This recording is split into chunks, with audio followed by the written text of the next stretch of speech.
I actually hit the wrong button right off the bat, but that's pretty cool, right? Can we make different sounds? No, that's the only ones we can do. Oh. Hold on, Kurt. The podcast is about to begin. Please don't talk. This podcast is sponsored by the valleygivesback.org.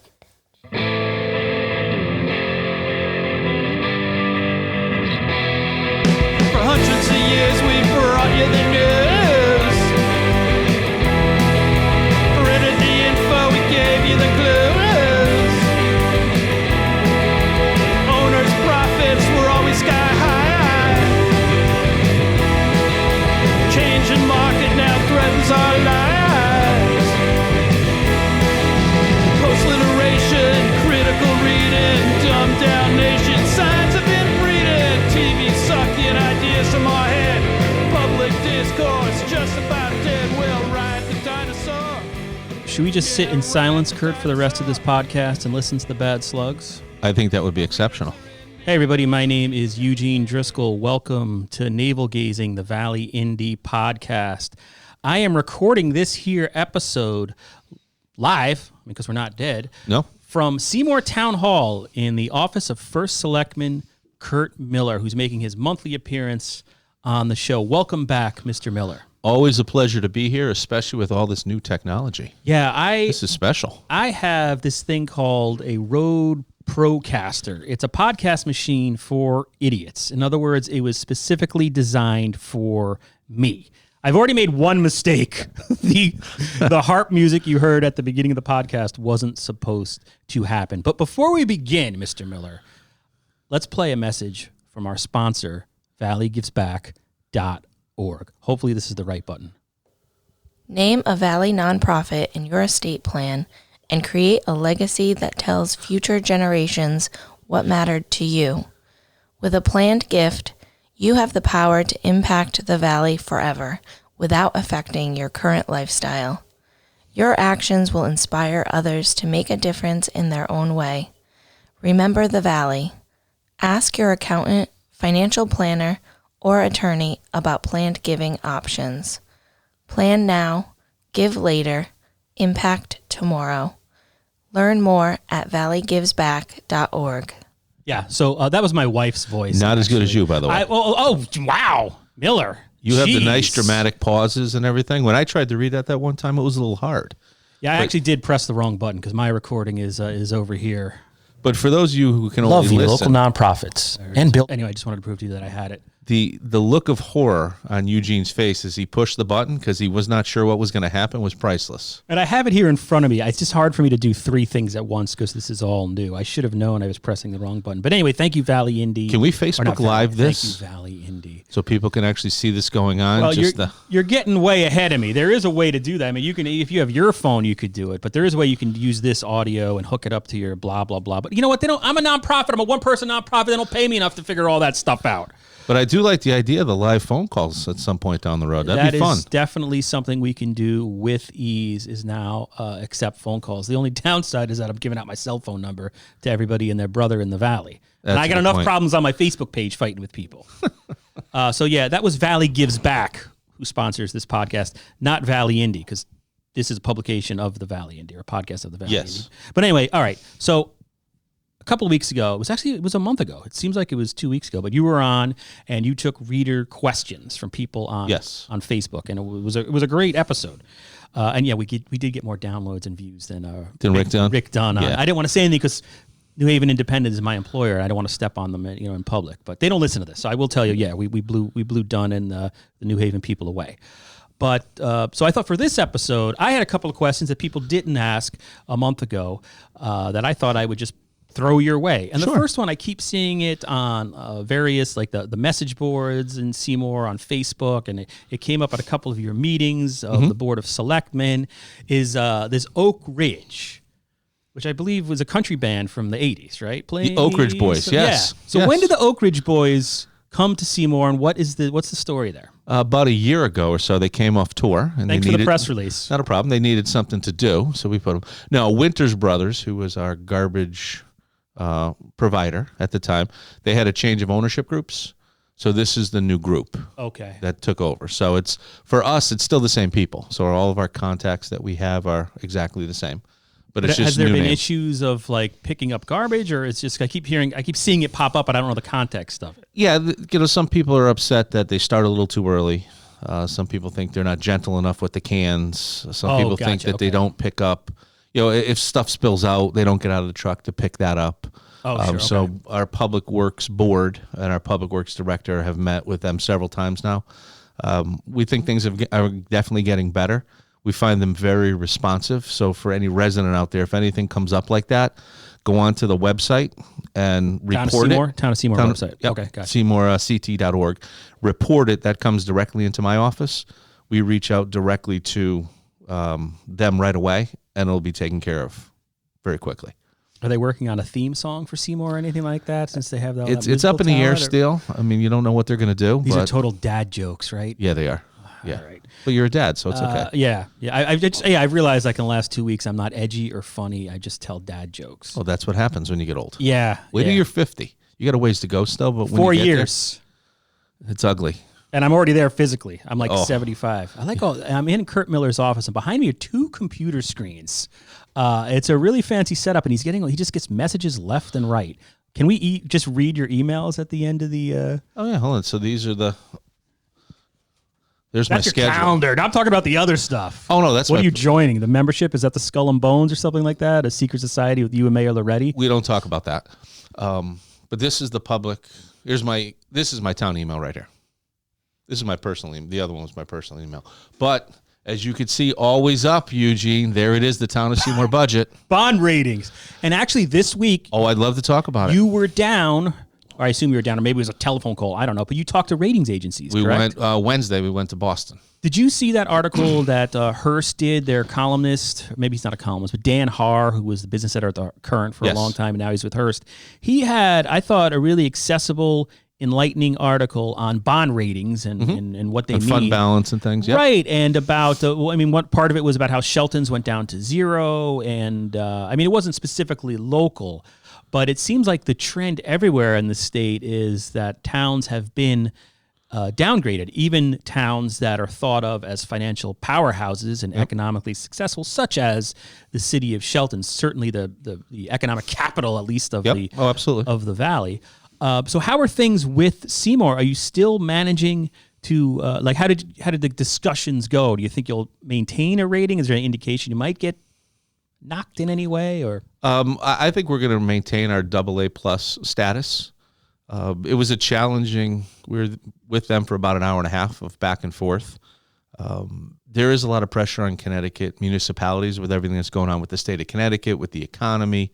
The thought of a potential, and I won't use the word R, because you don't say the word out loud. oh, okay, You never say the R word out loud. all right, I'll have to say it. All right. Recession. Okay, So, good. they want to make sure that we're preparing ourselves. We're taking out, as you know, a debt issue for the roads and for emergency services, and then we're also doing a restructuring and a refinancing. We're taking advantage of some historically low interest rates, where we're able to lower the cost on some of our debt that we've taken out over the last couple of years, and give us a true descending slope on our debt service. So next year will be the highest that we pay over the next 30 years, and it will continue just to trickle down. Where before we had some spikes built in where the debt service would jump up, we smoothed that all out. So we had And that's what they like to see. that's what they like to see. And then in terms of the fund balance itself, I saw in the meeting minutes. Hold on. I apologize.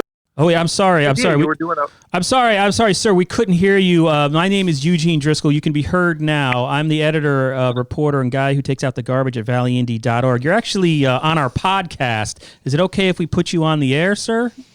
Oh, wow. This is actually John Marini from City of Ansonia. Oh, hi, John. What are the chances? Yeah, John Marini's on the phone. He's Wow. Go ahead, John. I had no idea that a podcast was in progress with the legendary Kurt Miller, the first selectman of Seymour. What a coincidence. Yeah. Hey, you know what we were talking about too, John? You'll never guess. That's Well, right. I don't That's know. right. Bond ratings. We were talking about bond ratings. Yes. So you're interrupting at a inopportune time. I mean, but I don't want. I know how these podcasts usually go with Kurt, and I don't want to interrupt any bragging or boasting or talking about what Kurt's doing for Seymour. Everybody loves these podcasts. I like how you just insulted actually, both of us. Yeah, like that. I was making this totally impromptu phone call to you to tell you about some actual exciting news going on in Seymour. Breaking news. Oh, there's some exciting news Breaking going news. on in Seymour. All right, John, what do you got? Yeah, some positive, exciting news in the downtown. I maybe you know, but on March 7th at the Strand Theater, I'm going to be helping the Knights of Columbus host KONGFRONTATIONS, which is another giant monster double feature we're doing for charity. KONGFRONTATIONS. That's right. And what two And it's movies gonna are be a double playing? feature of King Kong versus Godzilla, the original from 1962, and of course King Kong Escapes from 1967, where King Kong fights Mechanic Kong, a robot version of King Kong. Kurt, did you know about this? I did not. I figured it would only be a matter of time in your podcast before you got to it. I'm thinking of canceling my vacation so I can come. You're on vacation I again? So, John, how can people get tickets to KONGFRONTATIONS? So that's available right online, right through our Facebook page and the Strand Theater's Facebook page. You just have to go right onto the event page, and you can click through Eventbrite, and $10 for 2 movies, a raffle. We got free giveaways at the door. Much more exciting than a first Selectman vacation. And in terms of, I know you're planning some extra stuff. You just mentioned some raffles and things like that. What are some prizes people can win connected to the KONGFRONTATIONS double screening, double feature, March 7th, you said, at the Strand Theater in Seymour? Yep. Well, like always, and I think Kurt will be really interested in this, we have tons of King Kong toys. We have tons of Godzilla toys. Our grand prize is actually going to be a signed picture of Linda Miller, who starred in King Kong Escapes. She was sort of the Fay Ray substitute. It's my great aunt. And Miller's claiming he's related. It's a great aunt. It's an interesting Seymour connection there. Linda Miller, Kurt Miller. Who would have known? Let me ask you, John, one thing about King Kong versus Godzilla, and I guess, what's the other one? King Kong Escapes, you said? King Kong Escapes. Didn't they kind of made King Kong have red hair in those movies, right? Doesn't he kind of have a red tinge to his hair in those? He was in black and white before, so nobody really knew what King Kong looked like. So the guys at Toho, both of these movies are Japanese productions. King Kong Escapes actually a little bit of a mix of some Japanese and some American actors, but they didn't know. So red, from black and white, you really can't tell what it was supposed to be. So they got a little creative. I think there was a little bit of a Japanese anti-Kong bias happening, if you ask me, because he kind of looks like me in a way. Like he's not very intimidating in his movies, where Godzilla's all tough looking. King Kong looks kind of hungover and confused. Yeah, I think there's a cartoonish take on both monsters, really, Eugene. In both of those movies, the King Kong vs. Godzilla and King Kong Escapes. There is more. It was the '60s, a little colorful, a little cartoonish. And John, I don't think it was really anything against King Kong. And then on a serious note, this is a fundraiser for the Knights of Columbus or the Strand itself. Does the Strand need anything? Is there like a wish list? I know it's a beautiful theater, but it's an older theater. Is there any particular goal with the money that comes out of this fundraiser? Well, most of the money, as always, goes to local charities and organizations in the area. And also, of course, to the upkeep of the Strand. And I guess handicap accessibility is one of the top items on the list at the Strand, making sure it's accessible, up to code, so the historic theater can continue operating into the future. A highlight of the downtown area, as I'm sure Mr. Selectman would agree. 100%. The one thing, now you guys, last I checked, you're both Republicans, and there's been some movie news concerning your leader, President Donald Trump, and his comments about the movie Parasite, Korean film, I believe, which just won Best Picture and Best... That's not the 80s. That's not the 80s film.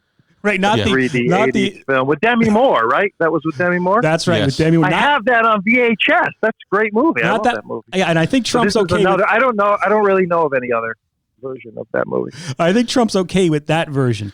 But he had, I guess it was last night, as we're taping this on a Friday to play Monday. This will be old news. But is there any concern that you guys have? Because Kurt, it's your town. You're the highest elected official, and John is an Ansonia official who's bringing it here to Seymour. Any concern President Trump might object to the fact you're showing Japanese movies in an American theater? There's always that potential, but I think we're going to have to roll the dice. And if there is, I'll just blame John. Mr. Marini? Yeah, I think we're doing the right thing. Who objects to Godzilla and King Kong? That's true. Yeah, that's American as apple pie. All right, John, I want to thank you so much. I'm so happy you interrupted this podcast out of the blue like that to promote your event, which I fully support. I love King Kong versus Godzilla. When I was a manager of a video store that was a criminal front for a white-collar criminal, I bought King Kong versus Godzilla and put it on the new release section, and basically it was $5 and you could make your money back in one rental. So that's my history, my personal history with King Kong versus Godzilla. So I'm very happy it's going to be playing in Seymour. John, is there anything else you wanted to add before Miller hangs up on you? No, I don't want to interrupt. Go back to the boasting, and we have a lot of stuff going on in Ansonia too. But I'll leave that for another podcast. I don't want to, detract from all the positive developments that I'm sure the Selectman is sharing with you. Well, if you didn't want to interrupt, you would have hung up 15 minutes ago. Oh, I don't want to overstay my welcome. But all kidding aside, get your tickets early because these events sell out very quickly. So if something you want to see, it's usually a good time. Definitely get on, get your tickets early so you can get there and have a seat. Wonderful, wonderful. The wonderful town of Seymour. Amazing. Absolutely. The best town in the valley. All right, Best guys. town. Best town. We could agree on that. Best town. Enough of the propaganda. Thank you so much, Mr. Marini. Bye, Take John. care, Eugene. Take care, Mr. Selectman. Bye-bye. All right, so how about that? Look at that. We had a special guest out of the blue. I think we should just go down your phone list and just start calling random people. Just call people. The only thing I get are spam calls. It's either John Marini or spam calls. All right. So we talked about Oak Ridge and how people can address sanitation issues if they have it. We talked a little bit about the bond rating, how you're still confident that Seymour is going to do well through that whole process. Yeah, because our fund balance actually has gone up to 12.7% now. But it's tough to get it. Like they have a 15. It's a really high. 15 is kind of threshold. their magic number, but that's not a number that's attainable. So what they want to make sure is that it's constantly going up. So even if it's small increments, 15 or 20,000, they want to see it going up. We ended up going up about 600,000 last year, which is good. So we're in good shape. Our debt ratio, which I know we talk about all the time, is just over 6%. So we hit all the fundamentals that they're looking for. And your debt ratio is decreased a little. Is that what I remember? It was over 10% when I took office. So even though we've made all these investments in our infrastructure, we've been able to bring that cost down by just listening to our financial advisors and managing our money appropriately. And then I read also in the meeting minutes of the latest Board of Selectmen meeting, which I think was just this week as we're recording. Yes, Tuesday. You will end, you think, the end of the fiscal year with a slight deficit in the balance in the budget. Did I read that correctly? Because of explain that to me. We had planned on receiving a $300,000 payment from the state of Connecticut for the closeout of the Chatfield Lopresti School. Unfortunately, we're probably not going to actually receive that payment until August or September. And where does that come from? From the state of Connecticut. Okay, gotcha. Yeah, because we do the final accounting and everything else, or the closeout, and then the state sends us the final portion of the money. We had anticipated to receive that money in May or June, but unfortunately we're not. So what was looking to be about a $240,000 or $250,000 surplus is now actually going to project to be a deficit. Until that money comes in. Well, yes. But it's a deficit projected for today. But of that 70,000, actually, I have the paper in front of me. 67,939. We've already closed about 40,000 of that. Okay. So that number's down now into the 20,000, and we expect that we're going to finish the year actually with a small surplus or flat for the year. Gotcha. Yeah. So we're okay. And then the other issue that's out there, I know when we talked January 29th, when you were last on this podcast, we were talking about the community center, which we've talked about several times on this podcast. You formed the committee. Yes, committee's been formed. And roughly how many people are on it? There's nine members. Maybe we had talked about this previously. Has it met yet? No, we're going to meet in early March. I wanted to get through the bond presentation with S&P. Part of our bond presentation was an explanation of how we could pay for this community center in cash. And doing the transaction that we're doing where we're restructuring and refinancing, we're actually creating space in our budget to be able to make these payments. So we wanted to be able to explain this to S&P, get their feedback, make sure they were comfortable with this before we take any steps. And were they? They Yes. Yeah, they were very intrigued by what we were doing. Initially, they were a little nervous, a little hesitant, but as we walked them through where savings are coming from, taking an old building offline, the ability to sell an old building, put that money into fund balance, they actually became very comfortable with it, which is a good thing. And in general, you've now been talking to S&P over the years, however long you've been first selectman. How long have you been first selectman? 9 years now. 9 years. Are they more nervous these days than when you first came into office 9 years ago? Or are they always, because I don't know what that experience is like. Or it's actually, they're easier conversations now because we've had some consistency in the folks that do our review. So while it hasn't been the same throughout the years, most of them have sat with us 2 or 3 times now. So you don't have to rehash different things. And what they're looking for is, you said 2 years ago you were going to take out an OPEB trust and start to fund it. Well, we can see you've done that now. So, I mean, it's a lot of things like that. So they can see how we've progressed over the years. Let me just admit my ignorance. Did you say took out OPEB? I'm just going to pretend like, yeah, sure, right. I know what you're talking about. That's to pay for post-retirement benefits. Gotcha. Okay. So health insurance, things like that. Seymour has about a $43 million liability. So early March for the community center committee to get up and running. And yes. To start exploring. What will they be exploring exactly? Well, we're going to discuss what options are available to us. In terms of where to put it. Where we could put it, what we'd like to build, how big it would be, how we might pay for it. And then at that point, we're going to put a plan together to communicate out to the residents to start taking in their feedback. So what do the residents think are important to have in the community center? For that first meeting, do you plan to address all the members? I guess they'll have an organizational meeting and sort of bring them up to speed as to what the idea is. Like sort of the way you present a budget, will that be kind of what's happening here? Actually, I'm going to bring the group together. We'll set a schedule for when we can meet on a regular basis. I'll kind of give them the charge of what the committee will be. And then at that point, we'll just have a dialogue back and forth about what people like, what people don't like. And then we'll put a plan in place and go from there. I tried to pick this committee based on, we have a representative from the Recreation Committee, a representative from Commission on the Aging, Livable Communities. We have our building inspector, one of our engineers, our facilities director, chair of the Board of Finance, member of the Board of Education. So I tried to pull people from different aspects of town so we can get as many, voices on the committee as we can. So again, it's about building a community center, so it's a little heavy on the building folks, but there's going to be a lot of community outreach to make sure residents have their say. All our meetings will be public. I've already committed to having them be a little bit more free-flowing than like a Board of Selectmen meeting or a Board of Finance meeting, where if residents want to make comments, we'll allow them. It can't be disruptive. It's not the Q&A back and forth. Yeah, right. But if there's a topic that somebody would like to raise their hand and they have something to add to it, then we'll more than likely recognize that person. So we'll go a little bit outside of the normal Robert's rules of a meeting to make sure that there's good interaction with the residents. Okay, and the another issue I wanted to ask you about, I guess it was on the agenda of the Board of Selectmen over the last few months and came up again this week. There was a move to possibly establish mountain bike trails on town-owned property on the Oxford border, but it hit a snag, apparently. Yeah, initially it was brought to us by a teacher from Oxford High School who had worked with some students to create some trails in and around Oxford High School. And then what they wanted to do was continue those trails down into Seymour in the Keith Mitchell Forest right off of 188, right by the $12 trillion Rotary. Yeah. Which is now a Crime Stopper. Yes, it is. It stopped a guy who had stolen a police cruiser. Yeah, because they're so narrow there, you can hardly get through it. He was like, I'm in the woods and suddenly there's bricks everywhere. Where am I? What happened? He wanted to get out and walk. Yeah. So that was how it was initially brought to us.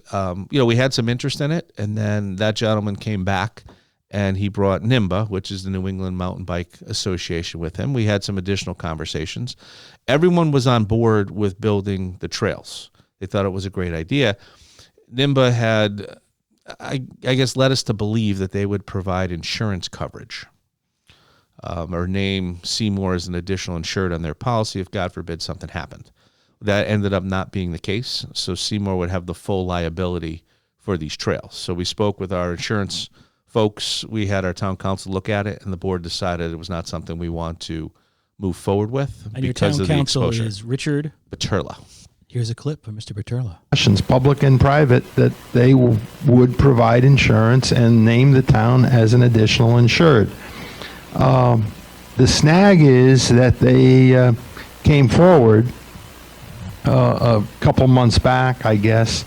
It was communicated that they will not provide insurance, they cannot provide insurance, they won't provide insurance, that they never enter into agreements like this, and they provided Rory with a couple agreements that they did enter into with the Army Corps of Engineers and somebody else. Oddly enough, I'm just going to say this because I've been working on this now, I think we started like 2-3 years ago. Oddly enough, in one of those agreements, they provide insurance. I just wanted to point that out. I like how he's very passionate about Yes, he is. this subject and insurance. But it all comes down to insurance. They couldn't provide insurance. The town's not going to put it under their policy because that would cost money. So is there any way this could happen at all? At this point, no. The selectmen voted it down. There's Unanimously, a lot, right? Unanimously, yeah. There's a lot of exposure here that we didn't feel was worth taking at this point in time. So that's DOA. That's the end of that. For currently, yes. Now, things could change. NIMBA could come back with a different proposal, different idea. I think, and I want to speak for the selectmen because that certainly wouldn't be fair, but I think everyone liked the idea. I think everyone thought it would be nice to have these trails in Seymour. I think everyone was just very scared with the exposure that we would open Seymour potentially up to. And what's the status? I mean, you've been talking about for years now about trails right around your office here and around this area, walking trails, the fish bypass. What's the status of that? I haven't asked in a long time. Our town engineer, Brian Nesteriak, has put a plan together to continue the Greenway up to connect with Beacon Falls. So he is actually submitting some stuff for a $3 million grant to see if that's possible. So it would be a trail running parallel along Route 8 that would connect up to Beacon Falls. I was at a TOD meeting in Hartford yesterday with the governor's staff, with First Selectman Smith from Beacon Falls, supporting Tom Haynes in his potential project behind Stop and Shop. And well, let's stop for a second there because that's sort of newsworthy. Tom Haynes, who his company owns the Quarry Walk in Oxford. Yep. A brand new, much beloved shopping center up there. Yes. And then he owns the Haynes Outdoor Living. Correct, right off of Route 8. Off Route 8. And the Derby F, yep. And he owns the woods behind Stop and Shop. Yeah, it's 200 plus acres. Okay. That runs from 67, behind Stop and Shop, all the way out to Route 42 in Beacon Falls. Where you've talked about possibly putting a road. Yes. Maybe even putting a community center. Maybe Potentially. I heard that. I think I read that on Twitter. Yep. So what you were in support of what specifically up there in Hartford yesterday? One of the things that we are fighting I'll take a step back. All of the mayors and first selectmen along the Waterbury branch line, which runs from Bridgeport to Waterbury, are all fighting to have improved service. The state of Connecticut has already made an investment in adding sidings and signalization, because right now the track is set up where one train can go up, one train can go down. So our service is horrible. And it's a chokehold on economic development to a large extent. Oh, absolutely. So with the sidings and the signalization, that's going to start to allow more than one train to be on the track at the same time, which is a benefit. There's positive train control and all that good stuff, so it's going to be safe. Press conference on this very subject Monday, when this will release, Monday morning in Hartford. Well, that's right. So this is kind of a part of that. Okay. So this group, led by Mayor O'Leary in Waterbury and Mayor Hess in Naugatuck, but with the support of all of us, we're pushing to have now additional cars purchased, and also a yard to be built in Waterbury where they can do work and also, kind of store the cars and things like that. We have finally gotten a public hearing which will take place next Monday. So we'll all be up there. Well, actually today, I can say, because this is going to be on. Now I'll publish Monday. it like Sunday night now. So we have some news. Okay. So An hour into it. That's Thanks, right. So, John Marini. Yeah, I know. Just kidding. Just kidding, John. So, we're up there fighting for that. But along with that, Tom's development that he would like to put behind Stop and Shop is a mixed-use development where it has residential, retail, medical, the whole 9 yards. He would like to have a new train station built there. So it would replace the existing train station in downtown Seymour and the existing train station in downtown Beacon Falls, where they're just kind of simple platforms. This would now be more You of can drive by and not even notice they're Right. there. This would now be more of a state-of-the-art platform that you see in a lot of places in Fairfield County. The big thing is there'll be extra parking. It'd be handicap accessible. So a lot of the issues that we have in Seymour and Beacon Falls that we can't address because we don't have the space will be dramatically improved there. Value to Seymour is we're short on parking now. So if we could take the commuters, literally move them a quarter mile as a drive or a couple hundred yards as the crow flies, it's just going to be better for everyone else. So both First Selectman Smith and I went up to meet with the governor's staff to support Tom and his proposal for wanting to start this project. That sounds very ambitious. It sounds like it makes sense from what you're explaining to me. And as someone who lives in the Naugatuck Valley and sees the potential of a rail service here, but how is that ever going to happen in Connecticut, where, I mean, they've just fought over tolls for the last year or so. It seems the state is always crying that they're broke. Do you think there's any realistic way you'd be able to form a coalition and push something like that through? Actually, I do. If our new Commissioner of Transportation is a rail guy, so he came from MBTA, so he knows the value of rail service. It's one of the things that the governor has always pushed. And if you start to look, we have to come up with a way to take cars off of Route 8, because Route 8, I believe, and I'm trying to quote Rick Dunn, which just we're all trying to quote Rick Dunn. We all want to be more like Rick Dunn, but I believe Route 8 is designed for 40,000 cars a day. It's up to 90,000 cars a day. And the issues with the Commoner Hole Bridge, the money they're going to have to start reinvesting into that, this is a drop in the bucket compared to that. So the more people that we can get off of the roads onto the trains, I think it opens up all of the cities in the towns in this corridor. People who may want to work in Shelton, they don't have to drive. They can just jump on the train, run down 2 or 3 stops, and get to work. People who want to go to Bridgeport or down further Fairfield County, it's going to take cars off the road. So it's the right investment at the right time for the state of Connecticut. I think the governor realized that. DOT realizes that. But they need something to anchor it. And that's the thing they were very adamant about. The governor's staff. The governor's staff. And anchor it in terms of... Well, they want, for them to move the train station, they need something to anchor it. Just sticking a train station at a different spot, there's no benefit to that. But if you're talking about mixed use, residential, a massive economic development project, where you have not only market rate apartments but work rate apartments, and even sprinkling in some lower income housing, which is something that affordable housing is a very good thing to do, and that's what they're talking about. Tom Haynes is talking about doing. That's the stuff that DOT wants to anchor a new train station, because now if you have 200 or 300 units of mixed variety, that's a lot of people that will want to use the train. That's so that's a true transit-oriented development from the ground up, as opposed to some of these things where we just say there's a train station nearby and so we're going to convert an old factory.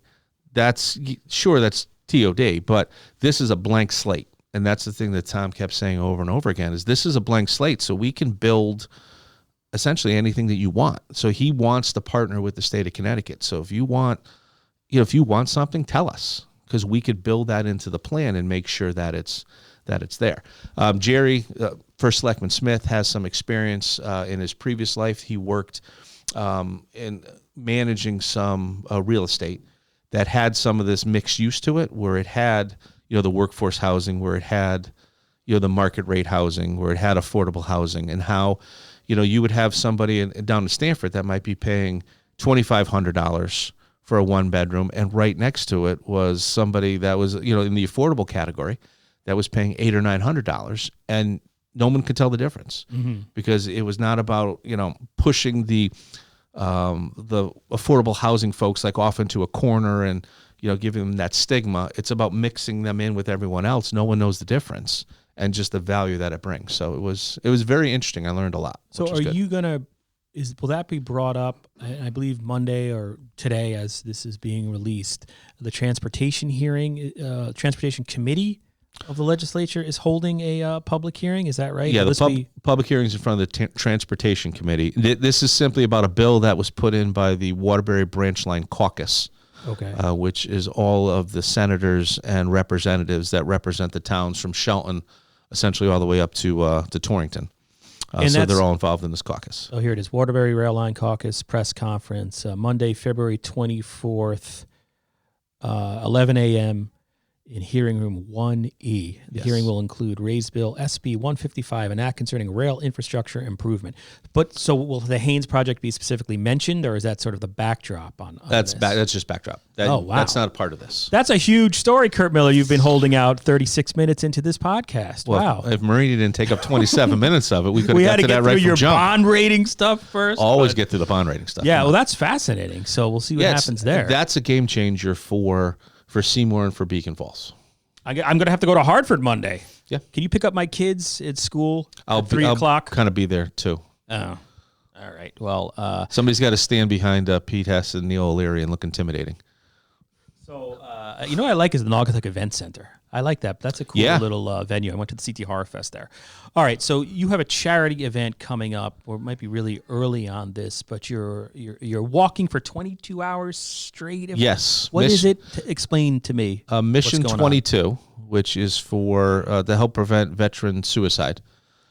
So this organization is trying to raise funds, raise awareness to help our soldiers when they come back, to help them get through these challenging times that they face. A lot of it's PTSD based, so they want to work together. So they have an event. Actually, Naugatuck, Mayor Hess does a big one. He does, I believe it's a 13K hike through the woods, which is very successful. So, of course, we have to try to outdo that in the state of competition, of course. So what we've done is we're going to kind of use the Relay for Life theme, and we're going to go up to the high school track, and we're going to start walking at noon on Saturday, and we're going to walk until 10 a.m. on Sunday. So we'll have teams, so you can come in and you can, let's say you and 22 of your friends want to get together, everybody walks an hour, that type of thing. But I've committed to walking for 22 hours straight. I mean, obviously not straight. I shouldn't say straight. I'm going to need to stop, obviously, and, change my sneakers, eat, go to the bathroom, things like that. But I will be physically there the entire time walking. And if people want to, maybe other people want to walk, how does someone sign up for this? Where do you find out more information? We have a website that's actually being put together now, so we expect that to go up in the next couple weeks. Anne Marie Dragonis, who's the Deputy First Selectman, she's kind of spearheading the committee, kind of the whole program and everything else. So she's slowly working through that. I believe Kathy Verlick, who you may know, Kathy is on our 10-year strategic planning committee. I believe she's putting the website together. We'll have an actual donation page where you can go in. Our goal is going to be to raise $22,000. So it's like a town officially sponsored, organized event type thing, or is it? I guess you can say it. There's a lot of town people involved. Board of Education is involved. Oh wow! Superintendent Wilson is giving us the ability, obviously, to use the track, which is great. And I'm sure he'll swing by as well. And he's an athletic guy, so I'm sure he'll walk a little bit. So we're going to have Seymour Ambulances involved, Seymour Fire. He's a good basketball player. Yeah, well, if you're that tall, I mean, it certainly does help. But Seymour Police. So, I mean, everybody's kind of chipping in because they see the value of this. Not a very strong jump shot, though. No. Well, you're not big. You don't have to. And then I have a new one because, I do all these crazy things. Now, that was one charity event. And when is that coming up again? I'm sorry. That is June 13th and 14th, so Saturday and Sunday. So that's one. We have the taco eating contest, obviously, coming up on Cinco de Mayo. I would love to do that because I would destroy you guys. It's always around a great give. We hear a lot of talk, but we don't see any action on you, but that's okay. So that we're going to do that again at Hot Tamale. Well, by then I'll know if I'll have a job in 2021. So if I lose my funding, I'll be there. Say boom. It'll perfect. Sikowski will have to come drag me out. I will bet you can't beat my man Rory Burke. That's all I'm going to say.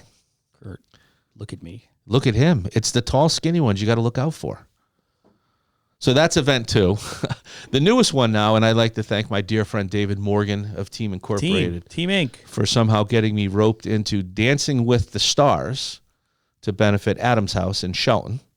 Great charity, great nonprofit. So that's going to be on May 3rd.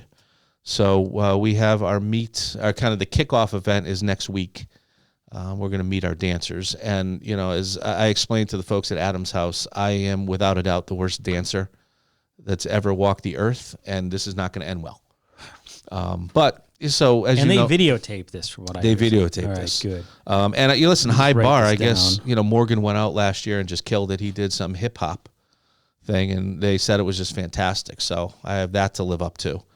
But we'll see how it goes. But again, Adams House is a great charity, helps kids, and their families that are dealing with some issues. Dealing with grief Yep. and loss. So we've had them on 2 years in a row for the Great Give, and they're just fantastic. So hopefully we can raise a few bucks for them, and I'll have more information. People can pay to whether it be sponsor me or they can actually vote for me. So we'll be encouraging people to do that. And then in October we'll be doing the Marine Corps Marathon 10K again.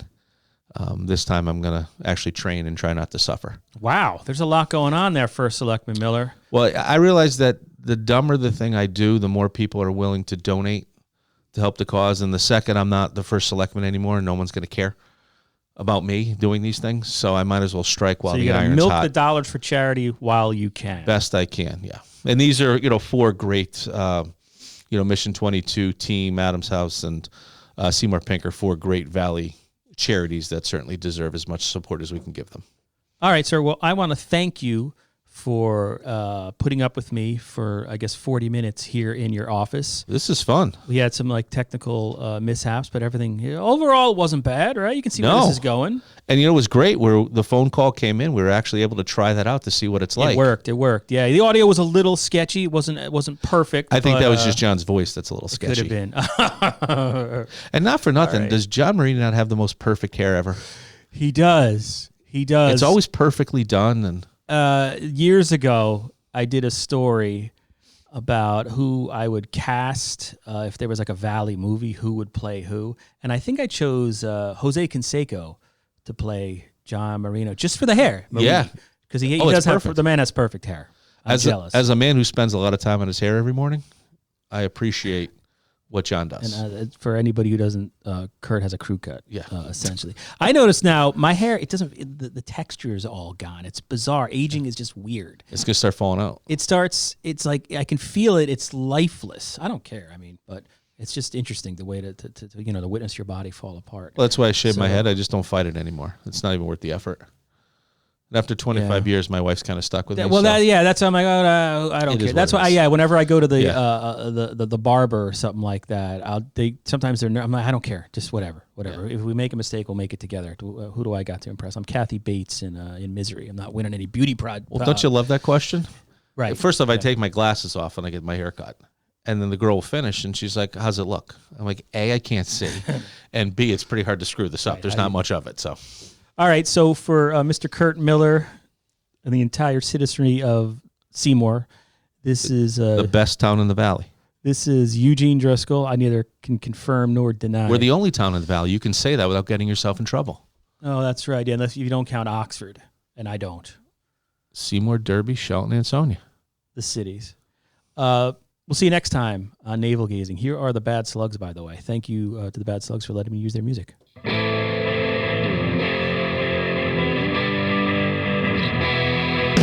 hundreds of years we've brought you the news.